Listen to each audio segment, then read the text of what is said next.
তারা এই দেশের স্বার্থে, বাংলাদেশের পতাকার স্বার্থে তাদের আজকের এই কর্মসূচি, আমি মনে করি এটা ঐতিহাসিক কর্মসূচি।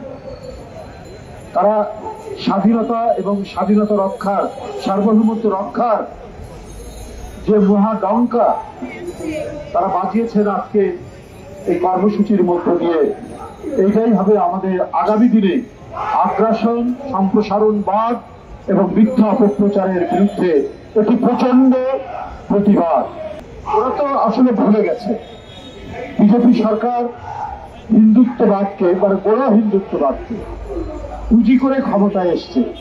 ওদের আর কোনো পুঁজি নেই। সুতরাং ক্ষমতায় টিকে থাকতে হলে হিংসা আর ঘৃণা ছড়াতে হবে। ঘৃণা ছড়ানো ছাড়া নরেন্দ্র মোদী বাবুর ক্ষমতায় থাকা খুব মুশকিল হবে। কারণ ভারতের স্বাধীনতা সংগ্রামে মোদী বাবুদের যারা পূর্বসূরি তাদের কোনো অবদান নেই। এটা আমার নিজের ইতিহাস পাঠ থেকে নয়, বাংলা সাহিত্যের একজন খুব নাম করা লেখক অন্নদা শঙ্কর রায়, তিনি তার একটি লেখায় বলেছেন যে ভারতে যারা হিন্দু মৌলবাদী রাজনীতির সাথে জড়িত তাদের ভারতের স্বাধীনতা সংগ্রাম অথবা এই উপমহাদেশের স্বাধীনতা সংগ্রামের সাথে এদের কোনো সম্পর্ক ছিল না, এদের কোনো অবদান নাই। তাই এরা বিভাজনের নীতি, বিদ্বেষের নীতি, অসুয়ার নীতি, এই অসুয়ার নীতি নিয়েই তাদেরকে রাজনীতি করতে হয়। কিন্তু আমার কাছে অবাক লাগে যে ভদ্র মহিলার প্রতি আমাদের একটা শ্রদ্ধা ছিল, একজন অসাম্প্রদায়িক সেকুলার মহিলা হিসাবে আমরা যে রাজনীতিবিদকে চিনতাম, তাকেও মনে হলো উনি মুখে রাজনীতির জন্য হয়তো অসাম্প্রদায়িকতার কথা বলতেন অথবা সেকুলারিজমের বা ধর্মনিরপেক্ষতার কথা বলতেন, কিন্তু ওনার গভীরে ছিল দারুণভাবে কট্টর হিন্দুত্ববাদ। আর যে কোনো ধর্মীয় বা যে কোনো আদর্শের কট্টরবাদ, কাঠিন্য এবং কঠোরতা, এটা মানবতার পরিপন্থী। যে কোনো ধর্ম সম্প্রদায়ের চরম কঠোর নীতি হচ্ছে মানবতাবাদের বিরুদ্ধে যায়। হিন্দু ধর্মের উপনিষদের যে বাণীগুলো রয়েছে সেই বাণী আমরাও পাঠ করি। অসাধারণ মানবিক এবং অসাধারণ ঈশ্বর প্রেমের বাণীগুলো উপনিষদের মধ্যে আছে, কিন্তু সেই বাণী কিন্তু অনুসরণ করেন না মোদী বাবুরা, সুরেন্দ্র বাবুরা।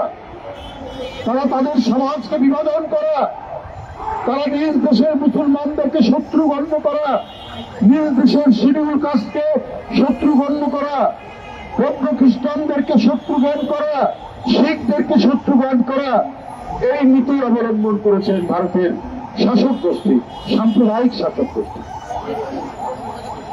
তাদের গানের কোরাসের সাথে মিল রেখে এখন কথা বলছেন মমতা ব্যানার্জি, যাকে আমরা মনে করতাম এই অঞ্চলের একজন অসাম্প্রদায়িক রাজনীতিবিদ, কিন্তু তিনিও নন। তিনিও অত্যন্ত গভীরে সেই কট্টর ঘৃণা ছড়ানো হিন্দু মৌলবাদী বা কট্টরবাদীদের গলার সাথে তাদের সাথে সুর মেলালেন। তার প্রমাণ তো আছে নানাভাবে। পশ্চিমবঙ্গে মুসলমানদের হার হচ্ছে 25%, অথচ সরকারি চাকরিতে মুসলমানরা সরকারি চাকরিতে আপনার তারা চান্স পায়, সুযোগ পায় মাত্র 1%, সেটারও কম। তাহলে মমতা তো কখনোই আপনার সেকুলার ছিলেন না, কখনোই ধর্মনিরপেক্ষ মানবতাবাদী মানুষ ছিলেন না। আমরা জোর গলায় বলতে পারি বাংলাদেশের মানুষ, আমরা যে যাই রাজনীতি করুক, এক শেখ হাসিনা ছাড়া যে যাই রাজনীতি করুক, আমরা অন্য ধর্মের প্রতি ঘৃণা ছড়ানো, বিদ্বেষ পোষণ করা, এইটা আমরা কখনোই করিনি। দুর্গাপূজা আসলে তো মনে হয় আমাদেরও আনন্দ লাগে। আমাদের হিন্দু ধর্ম সম্প্রদায়ের যারা নেতৃবৃন্দ আছেন, আমরা তাকে কখনো ফান করে, রসিকতা করে অথবা সিরিয়াসলি বলে এবারের পুজোর নাড়ু কই, মিষ্টি কই, লুচি কই, ভাজি কই, ওরা এনে দেয়, আমাদের বাসায় যায়, পূজা মণ্ডপে যায়। এই দৃষ্টান্ত অনেক পুরনো। এদেশে যারা ইসলামী রাজনীতি করেন তারাও কিন্তু সাম্প্রদায়িক কথা বলেন না, অন্য ধর্মের প্রতি আক্রমণ করে কোনো কথা বলেন না। এটাই আমাদের ঐতিহ্য। কারণ আমরা এই ঐতিহ্য মেনে ধরছি। যখন বাংলার স্বাধীনতার জন্য নবাব সিরাজউদ্দৌলা লড়াই করছেন, তার প্রধান সেনাপতি মোহনলাল একজন হিন্দু, হিন্দু মুসলমান একসাথে ব্রিটিশ বিরোধী লড়াইয়ের ঐতিহ্য এই বাংলার নবাব থেকে শুরু করে আজ পর্যন্ত এই ঐতিহ্য বজায় রয়েছে। হ্যাঁ, বিশ্বাসঘাতক হতে পারে, হিন্দু মুসলমান হতে পারে। মীর জাফর বিশ্বাসঘাতকতা করেছেন, উনি মুসলমান। জগৎ শেখ বিশ্বাসঘাতকতা করেছেন, উনি হিন্দু। সেটা অল্প কিছু মানুষ। কিন্তু নবাবের প্রধান সেনাপতি উনি তো হিন্দু, এবং নবাবের জন্য লড়াই করতে করতে নিজের জীবন দিয়েছে মোহনলাল। আজ মীর মদন এরা লড়াই করেছে নবাবের জন্য। আমরা তো তাদের উত্তর শুনি। এখানে আজকে যারা অবলেন্দু দাস, অপু, আজকে অপর্ণা, আজকে সঞ্জয়, জয়দেব, আমরা যারা আছি এখানে মুসলমান সম্প্রদায়ের ছেলেরা, আমরা তো সেই সিরাজউদ্দৌলা আর মোহনলাল, মীর মদনের উত্তর শুনি। তাই ভারতীয় আগ্রাসন আমরা একসাথে লড়বো। আমরা লড়বো যেমন তেমনি সঞ্জয় লড়বো, অপু লড়বো, অপর্ণা লড়বো, জয়দেব লড়বে, আমাদের কি বলে বধু লড়বে, সুরঞ্জন ঘোষ লড়বে। এটা তো আমাদের ঐতিহ্যের মধ্যে আছে। আপনারা আমাদের পতাকা আগরতলা সহকারী হাই কমিশনের গেট ভেঙে সেটাকে ট্রেনে নামিয়ে ছুঁড়েছেন। এটা তো প্রচন্ড আঘাত। করোনার আঘাতের চাইতে বড় আঘাত দিয়েছেন আপনারা ভারতের সাম্প্রদায়িক শাসক গোষ্ঠী। আমরা কি এটা ভুলে যাব? আমরা কেউ হিন্দু, মুসলমান, বৌদ্ধ, খ্রিস্টান, এই যে বৌদ্ধ সম্প্রদায়ের অপু এখানে দাঁড়ানো আছে, দেখুন দিলীপ বড় আছে। আমরা কোনোদিন ভুলে যাব না। আপনারা আপনাদের মিডিয়া কে একজন সুমন ভদ্রলোক তারপরে অহর্নিশি ক্রমাগত ভাবে তিনি মিথ্যা অপপ্রচার করে যাচ্ছেন। আমি তো যেটা ভদ্রলোক বলেই মনে করতাম, দেখতে শুনতেও সুন্দর, কিন্তু মনটা এত অসুন্দর। বাংলাদেশের গোপালগঞ্জে একটা পরিবারে আগুন লাগিয়ে 5 জন পুড়ে মেরে ফেলা হয়েছে, ওইটা তিনি ফলাও করে প্রচার করছেন। আপনারা গোপালগঞ্জে কোন হিন্দু পরিবার এর মধ্যে আগুনে পুড়ে মরেছে, কেউ পুড়িয়ে মেরেছে? এত বড় মিথ্যা, এত বড় অপপ্রচার। ভারত বলে গণতান্ত্রিক দেশ, ভারত বলে সেকুলার দেশ, ভারত বলে ধর্মনিরপেক্ষ দেশ, আর তাদের মিডিয়া আজকে খেয়ে না খেয়ে বাংলাদেশের বিরুদ্ধে অপপ্রচার করছে। শুভেন্দু বাবুদের কল্পিভাবক হয়েছে। ওখানে যারা সত্যিকারের প্রগতিশীল অসাম্প্রদায়িক তারা এই সমস্ত মিডিয়াকে বলে কি জানো, গদি মিডিয়া। মানে যারা গদিতে আছে সেই গদির কল্পিবাহক মিডিয়া। এক একটা বয়ান, একটা ন্যারেটিভ তৈরি করছেন বাংলাদেশের বিরুদ্ধে। কারণ শেখ হাসিনার পতনটা একেবারেই মেনে নিতে পারছেন না, একেবারেই মেনে নিতে। 28 লক্ষ কোটি টাকা পাচার হয়েছে শেখ হাসিনার আমলে। একটা হিসাবে দেখেছিলাম যে 18 লক্ষ কোটি টাকা, আর পাচার হয়েছে, ঋণ পেয়েছে 18 লক্ষ কোটি টাকা, আর পাচার হয়েছে 17,60,000 কোটি টাকা।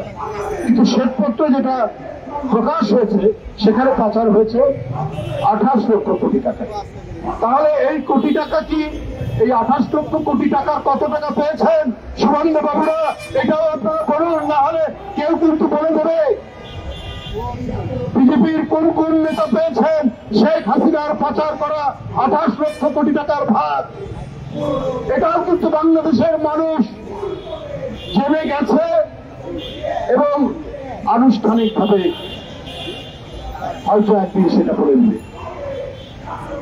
আমরা এত আন্দোলন সংগ্রাম, এত ত্যাগ, শিশু থেকে শুরু করে তরুণরা অকাতরে জীবন দিল, তাদের রক্তাক্ত লাশ পড়ে থাকলো, গোটা বিশ্ব কেঁদে উঠেছে, গোটা বিশ্বের মানুষের চোখ দিয়ে কান্না ধরেছে। আর ভারত, আপনারা আমরা পাশাপাশি, আমাদের সংস্কৃতির অনেকটা মিল আছে, তারপরেও আপনারা এতখানি হিন্দুত্ববাদী, এতখানি সাম্প্রদায়িক, এতখানি অন্ধ যে শেখ হাসিনাকে রক্ষা করার জন্য আপনারা বাংলাদেশের মানুষের বিরুদ্ধে, আন্দোলনকারী মানুষের বিরুদ্ধে, শহীদ মুগ্ধর বিরুদ্ধে, শহীদ আবু সাইদের বিরুদ্ধে আপনারা আপনাদের প্রচারণা যেতে চাচ্ছেন। আমাদের এই শহীদদের বিরুদ্ধে সেটা চায়। গণতন্ত্রের জন্য আমাদের মহান আত্মত্যাগ, সেই মহান আত্মত্যাগকে আপনারা ভুলুণ্ঠিত করার চেষ্টা করছেন, তাতে কোনো লাভ হবে না।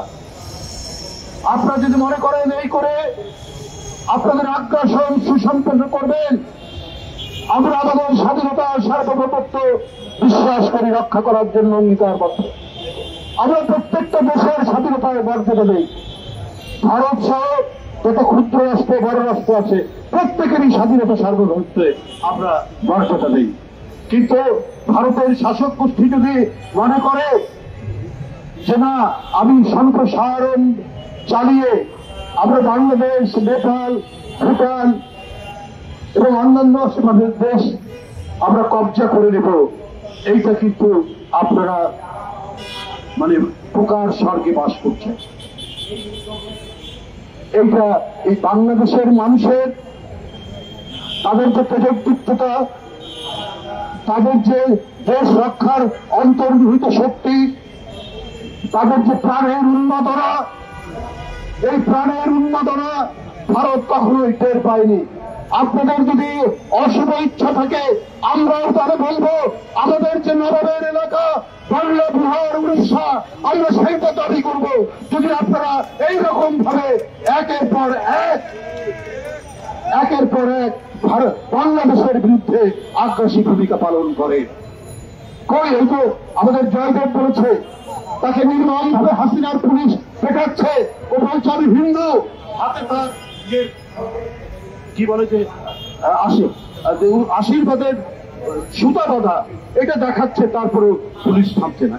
এই যে আমাদের সঞ্জয়, 4টা ফার্স্ট ক্লাস, শুধু ছাত্রদল করে বলে, শুধু বিএনপির রাজনীতি করে, ছাত্রদল করে, তাকে বিশ্ববিদ্যালয়ে সুযোগ দেওয়া হয়। অমরেন্দ্র দাস অপু, তার স্ত্রী ঢাকা বিশ্ববিদ্যালয়ের ছাত্র ছিল, তার স্ত্রী ঢাকা বিশ্ববিদ্যালয়, সে সরকারি চাকরি করে, শুধু অপুর স্ত্রী হওয়ার কারণে তাকে বদলি করেছে, আবার গ্রামের এক কলেজে বদলি করে দিয়েছে। শেখ হাসিনার জুলুম থেকে জাতীয়তাবাদী মুসলমান, হিন্দু কেউ রক্ষা পায়নি, কাউকেও রক্ষা দেওয়া হয়নি। আপনারা শুভেন্দু বাবুরা, উনি শুনেছি এর আগে নাকি অন্য দল করতে, প্রায় দল বদল করেন। নীতি ছুট, দল ছুট লোক, আদর্শ ছুট লোক, এদের যে কোনো আদর্শ থাকে না, সেটা ওই শুভেন্দু বাবুর বক্তব্যের মধ্যে আমরা পাই, যেটা ইউটিউবে আমরা দেখি। যাই হোক, উপস্থিত বন্ধুরা, আজকে সারা বাংলাদেশের মানুষ জাগরিত, তাদের মনের যে জাগরণ, দেশ মাতৃকা রক্ষার জন্য। এখানে হিন্দু, মুসলমান, এই মৃত্তিকায় যাদের জন্ম, এখানে যেমন আমার জন্ম, শাইনের জন্ম, সপুর জন্ম, এখানে অপর্ণার জন্ম, এই মাটির সন্তান তারা, এখানে সঞ্জয়ের জন্ম, এখানে অপুর জন্ম, এখানে আমাদের আরো যারা নেতৃবৃন্দ আছেন সবার জন্য। ওরা এই দেশকে অন্যের গোলামীর কাছে বিক্রি করবে কেন? এখানে যদি সিরাজউদ্দৌলা আর মোহনলাল একসাথে লড়াই করতে পারে, দেশের মুক্তির জন্য, দেশ রক্ষার জন্য ঠিক একইভাবে আমরা হিন্দু মুসলমান আমরা লড়াই করব, দিল্লির দাসত্বকে খান খান করব।